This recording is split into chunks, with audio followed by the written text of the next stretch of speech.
Today, we are stepping into a profound exploration of divine purpose. We're going to unearth the spiritual reality hidden within Surah Al-Hajj, ayah 78. Listen, this isn't just about reading a text on a page. It's about uncovering a truth that absolutely redefines who we are at our core. So I want you to ask yourself, what if your faith is not just something you inherited? What if it's a mission you were specifically chosen to carry? So many of us treat belief as this passive inheritance, right? Passed down like an old family heirloom.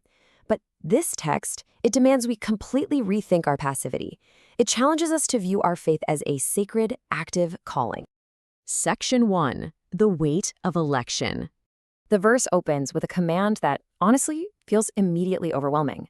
It says, strive for Allah with the striving due to Him. How can we possibly strive as He deserves?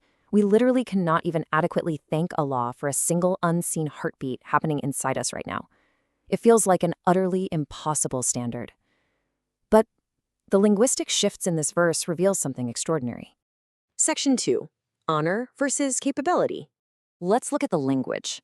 In English, we might say God chose the prophets and God chose us, using the exact same word. But in the Arabic text of the Quran, Allah uses two entirely different words to describe how He chose the prophets versus how He chose everyday believers like us. And honestly, this difference changes everything. The first word is istifa. This is the word specifically used for the prophets. Istifa implies a pure choice based entirely on the chooser's personal preference, requiring absolutely no explanation. It's kind of like picking your favorite candy bar. If someone asks you why, you just say, because I like it, right? There's no scientific rationale, it's pure preference.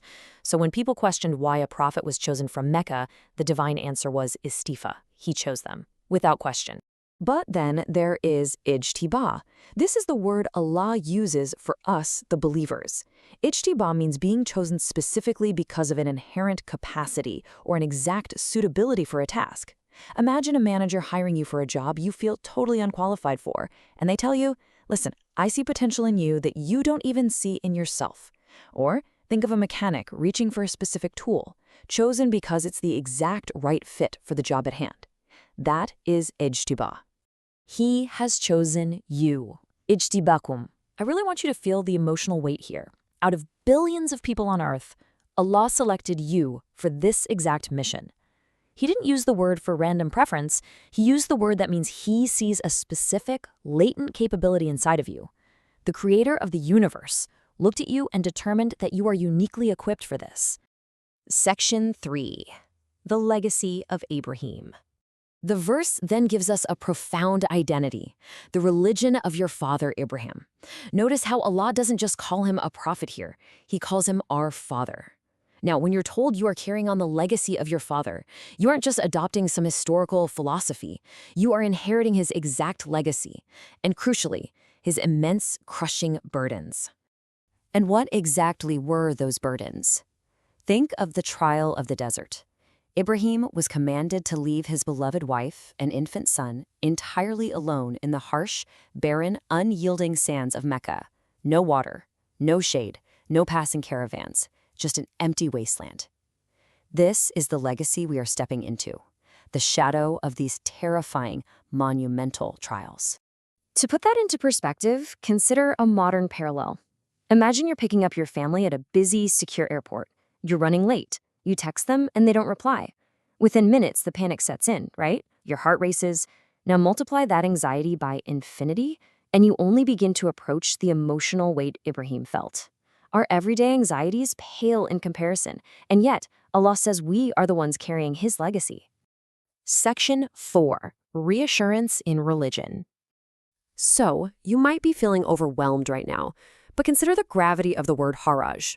It translates to a tightness in the chest, a feeling of severe restriction, a profound discomfort where you can barely breathe because the hardship is just overwhelming. It's that unbearable panic when a task is simply too massive for you to handle. But listen very closely to how Allah uses this word. He has not placed upon you in the religion any haraj, any unbearable difficulty. It's like He's telling us, look, I gave you an impossible standard, but breathe. I will remove that tightness from your chest. Just as Allah made the scorching fire cool and safe for Ibrahim, He will make the seemingly impossible spiritual mission easy for us.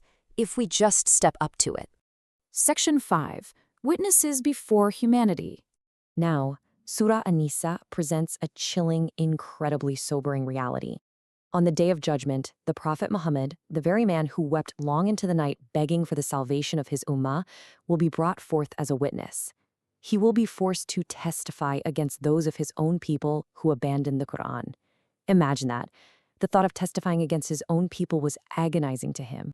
So, how do we earn his intercession instead of his testimony against us? The verse says that you will be witnesses over the people. We absolutely must act as living, breathing proof of the beauty of this faith to the rest of humanity. In our neighborhoods, our jobs, our daily lives, our character has to serve as a witness to the truth of the message. We are literally the representatives of Ibrahim and Muhammad in the modern world. Section 6. The Path Forward. Okay, so how do we actually bear this weight? There's a 3-step preparatory program. First, establish prayer, taking your daily prayers as an absolute, non-negotiable priority. Second, give zakat. And there's a vital distinction here. This must be charity from pure, halal earnings. You simply cannot fulfill a divine mission using dishonest wealth. And third, hold firmly to Allah. Cling tightly to the Quran. Maintain that constant, unbreakable connection. If we commit to these steps, we are guaranteed ultimate support. Allah is our Mola, our ultimate protector. But He is also our Nasr. And Nasr is a highly specific word. It is the specialized backup that arrives when an army is completely surrounded by an overwhelming enemy. Walking this path means facing a true spiritual war, but Allah promises if you take this mission seriously, He will be your Nasr. He will break the siege. Which brings us to a final, incredibly powerful truth. Allah does not choose randomly. He doesn't make mistakes in His selection. If He placed the heavy, profound responsibility of this faith on your shoulders, He absolutely placed within you the exact capacity required to carry it. You were designed for this. So, I leave you with this. Will you accept the sacred mission you were designed to carry? It is time we stop viewing faith as a passive habit we just happen to inherit. It's time to start living it as the dynamic, divine mission we were chosen for. The tools are in your hands, the legacy is in your blood. Step into your purpose. You know that feeling. It usually hits late at night. Or maybe in those harsh, quiet seconds right after you wake up, but before you check your phone. Yeah, that quiet, incredibly heavy feeling of just, well, not being enough. Exactly. You look at your life, you look at the endless loop of your daily routine, and maybe you look at your faith. And there is this creeping, suffocating sense of spiritual inadequacy. It's really the defining condition of modern life. I mean, we are living in an era where you can be constantly connected, constantly consuming, just surrounded by a barrage of noise and screens. Right, but underneath all of that, you feel entirely spiritually numb. Yes. There's this pervasive anxiety, a feeling of being an imposter in your own existence. Yeah. You are essentially running on a treadmill, chasing distractions to avoid the silence. Because in the silence, you feel like you are constantly falling short of what your soul is actually supposed to be doing, and you try to patch over that emptiness, right? Oh, absolutely. You try to fill it with more scrolling, more career milestones, more cheap validation, but the anxiety just sits there heavy in your chest. Well, today's deep dive is built specifically for that exact feeling. We are taking a stack of incredible materials, dense linguistic analyses, historical theological commentaries, and profound psychological explorations of faith. And we are using them to decode a single, deeply transformative idea. Think of this not as a dry academic exercise, but really as an emotional rescue operation.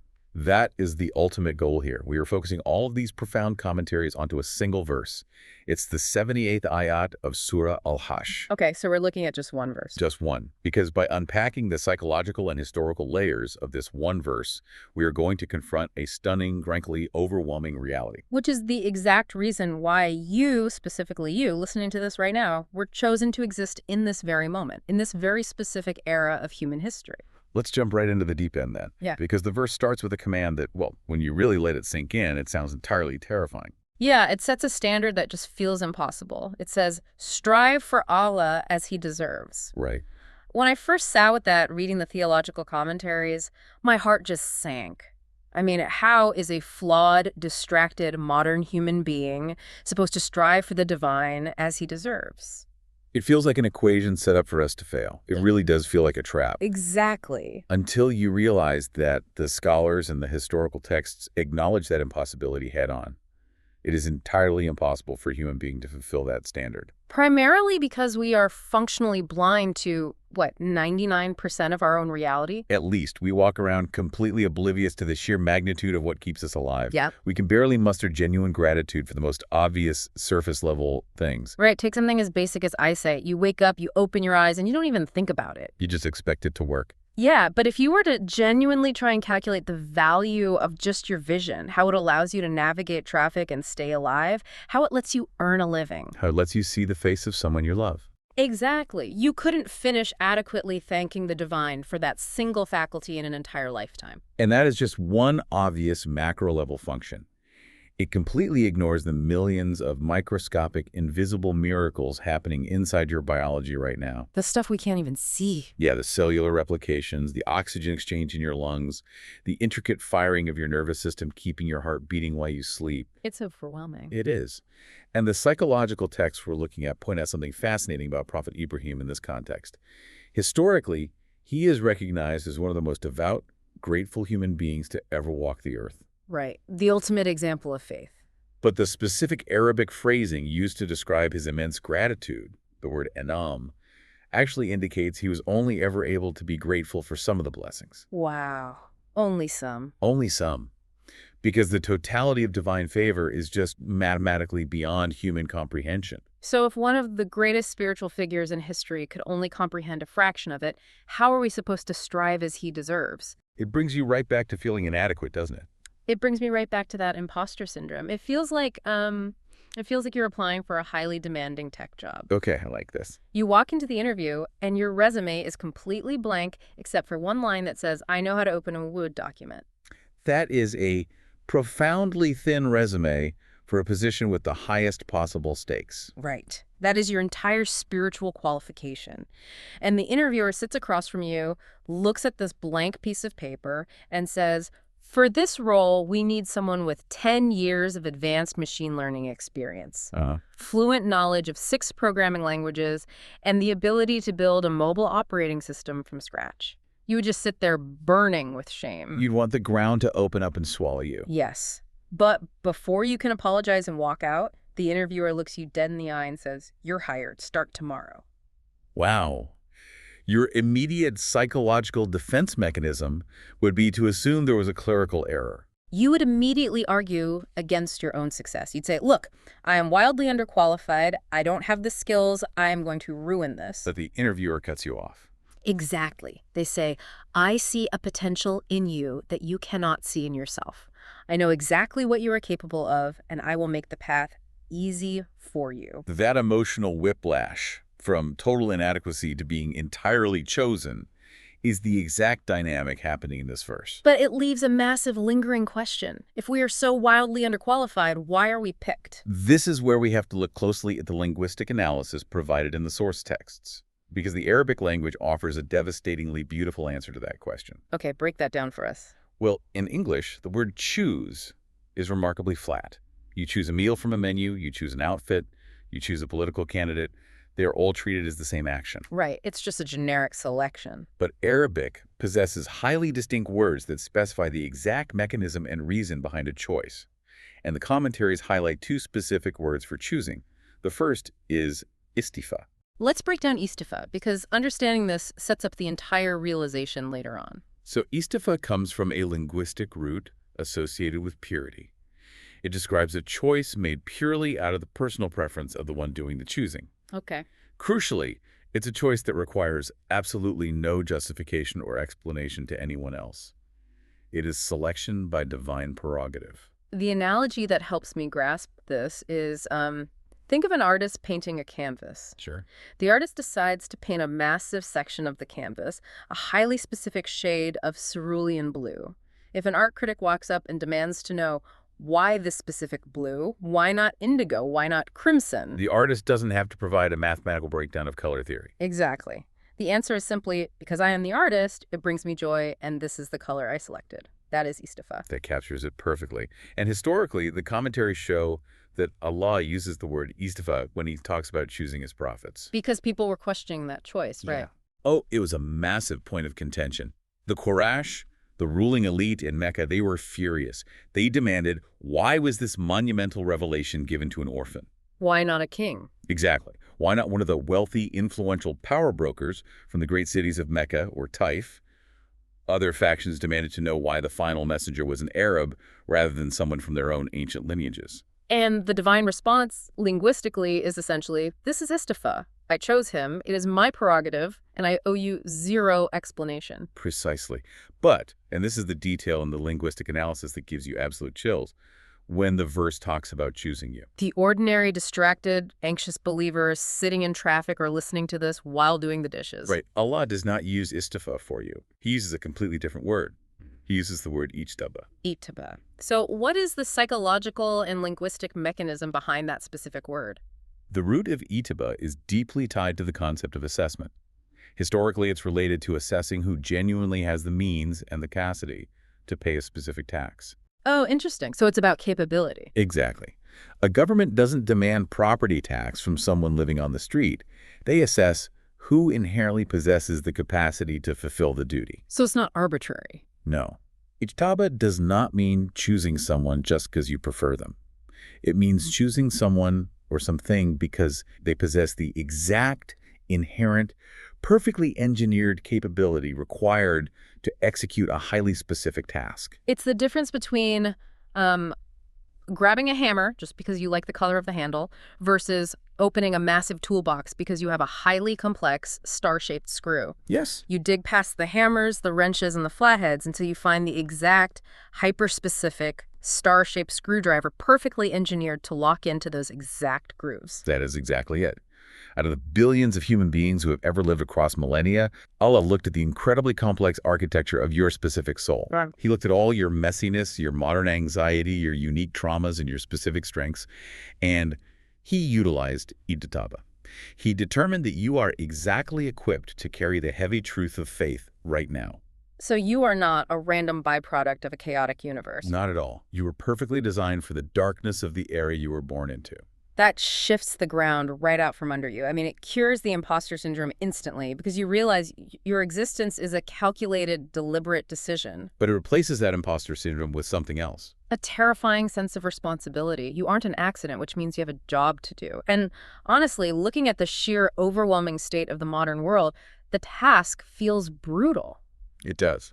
Trying to hold on to a pure spiritual core in a world built on distraction and consumption feels incredibly painful. Which is exactly why the psychological relief in the very next phrase of the verse is so vital. Immediately after establishing this immense responsibility, Allah promises that He has not placed any haraj in the religion for you. Haraj. How do the commentators define that? The linguistic commentators define haraj as a crippling tightness in the chest, a severe restriction, or an unbearable anxiety. He is fundamentally promising to remove the impossibilities. I know you feel the weight of this era, but I will make the path easy for you. Exactly. Okay, well, I have to challenge that, because when you read further into the historical commentaries, there is a massive disconnect. How so? The text says the tightness in the chest is removed, that the path is made easy, but then in the very next breath, the verse connects us directly to the legacy of our father, Ibrahim. It tells us we were walking his path. How is that remotely comforting? Ibrahim's life was the absolute opposite of easy. It forces us to confront what easy actually means in a historical, spiritual context. To understand this, we have to look cinematically at the psychological horror of what Ibrahim actually endured. Because it wasn't just everyday hardship. No, we are not talking about the generic everyday hardships of missing a meeting or losing a job. He was quite literally catapulted into a roaring fire by his own society, by his own family. We hear these ancient stories so frequently that they become flattened into myths, you know? They lose their edge. They really do. We have to make this visceral to understand the psychological weight. Think about how fragile our nervous systems are today. Imagine your spouse and your child are traveling. Okay. You text them to see if they landed safely. For 45 minutes, the text just says delivered. No response.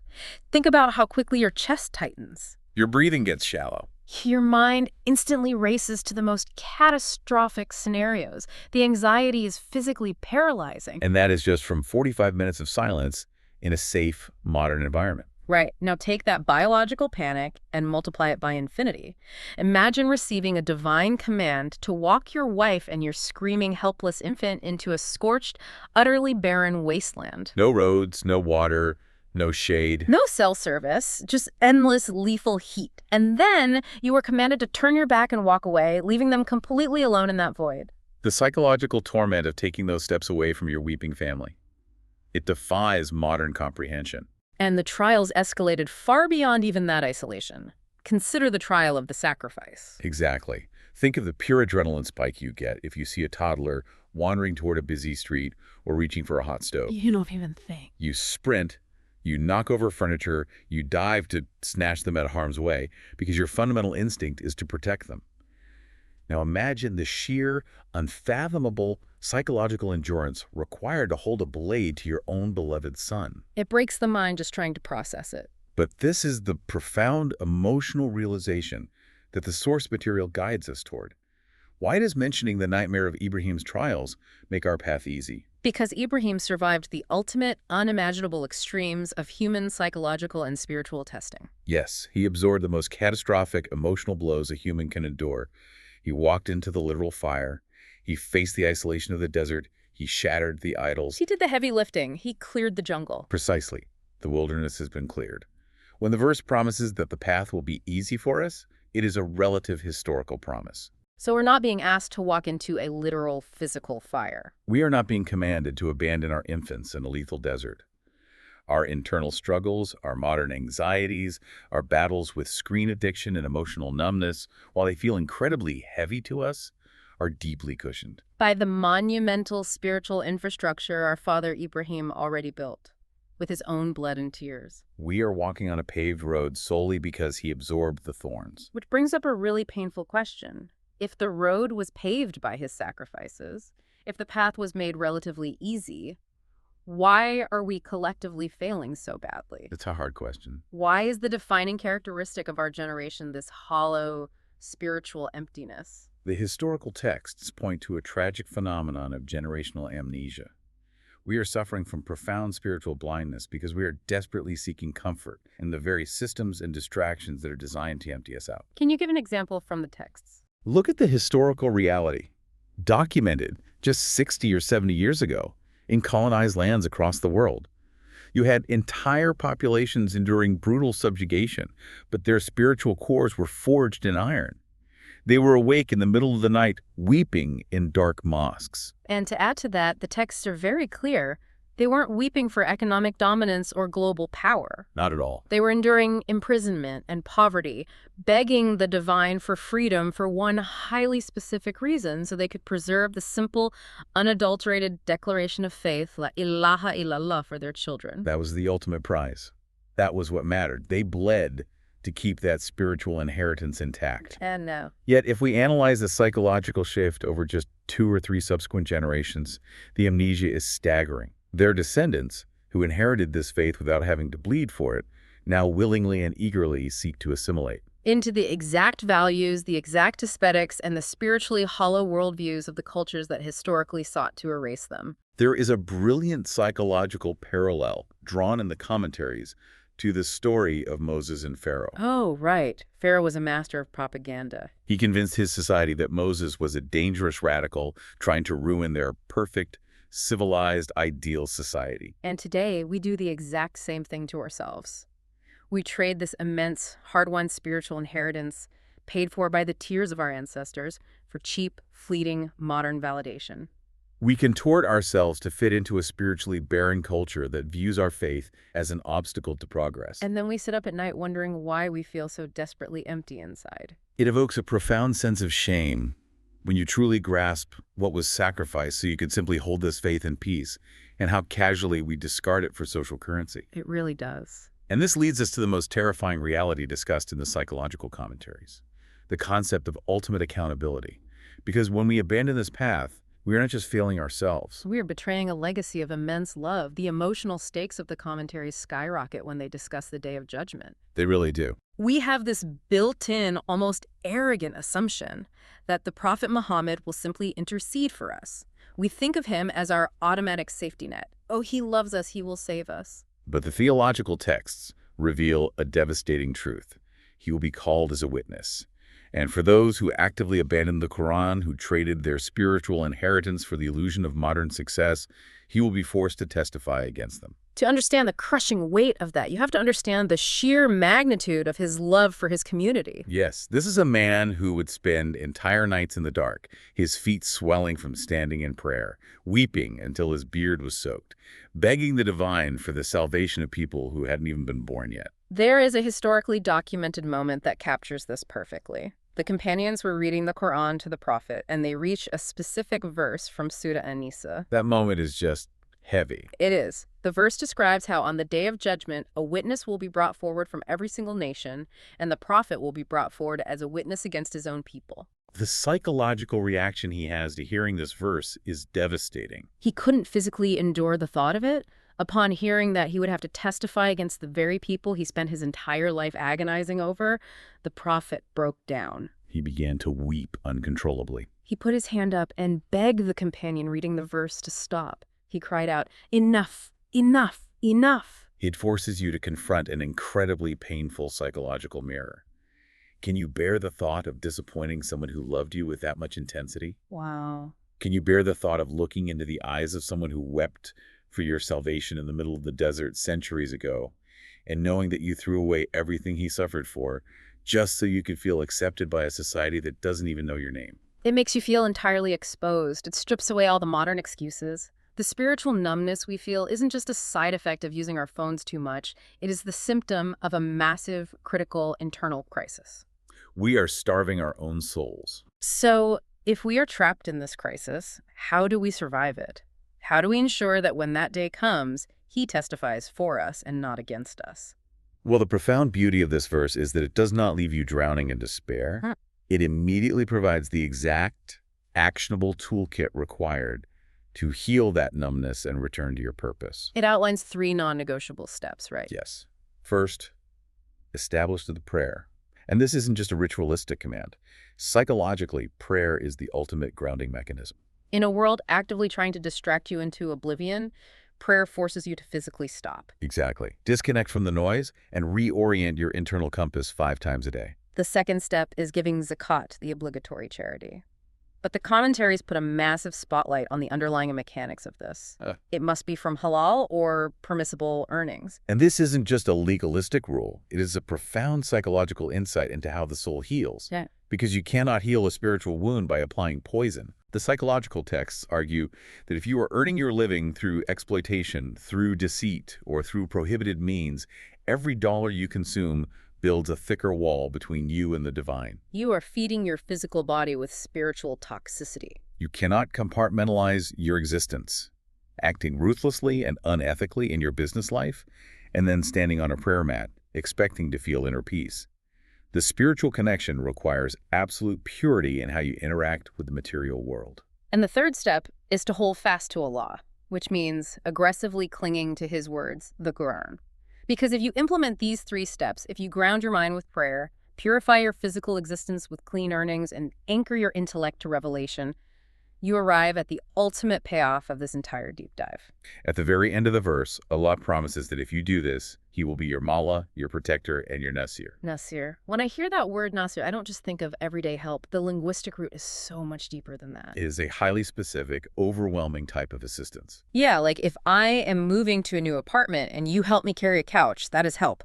If I have a flat tire on the highway and you pull over to let me use your jack, that is help. But that is not Nasir. No. Nasir is military-grade intervention. Imagine a small unit of soldiers completely surrounded by enemies in a dark valley. They are out of ammunition, physically exhausted, bleeding, and facing absolute, inevitable annihilation. They have seconds left before they are wiped out. And then suddenly, cresting over the ridge, a massive, unstoppable cavalry arrives. They shatter the enemy lines, descend into the valley, and pull those soldiers from the absolute brink of death.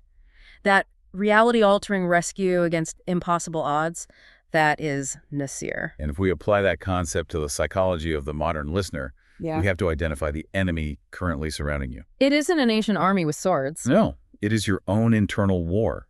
The enemy is the endless scroll of distraction, the crippling anxiety of modern expectations, the emotional numbness, and the gravitational pull of a world entirely engineered to empty you of your soul. We are completely surrounded by it. It feels like an unwinnable battle most days. It does. But the divine promise encoded in this verse is that if you take those 3 difficult steps, Allah promises to be your Nasir. He will send the cavalry for your soul. Wow. He will provide the ultimate rescue from your own darkness, from your own worst habits, and from the despair of this era. You do not have to fight the internal war alone. Let's synthesize the journey we just went on. You started out listening to this feeling entirely inadequate, feeling like a spiritual imposter. Right.